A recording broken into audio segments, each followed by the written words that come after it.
بسم اللہ الرحمن الرحیم۔ السلام علیکم۔ sirat.e.mustaqeem سعودی نیوز چینل میں آپ سب کو خوش آمدید کہا جاتا ہے۔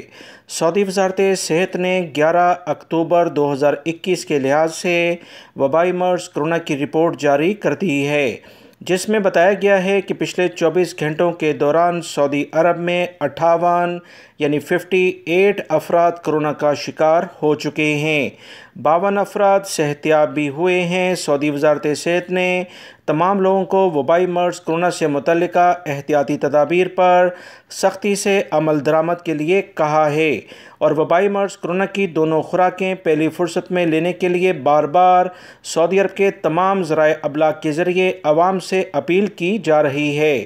800 سے زیادہ مختلف مراکز سعودی عرب میں وبائی مرض کرونا کو کنٹرول کرنے کے لیے ویکسین کی سہولت فراہم کر رہے ہیں، جس پر فری میں کرونا کی ویکسین عوام کو دی جا رہی ہے۔ سعودی وزارت صحت نے مزید بتایا کہ پچھلے 24 گھنٹوں کے دوران 3 افراد کا کرونا کی وجہ سے انتقال بھی ہو گیا۔ انا للہ و انا الیہ راجعون۔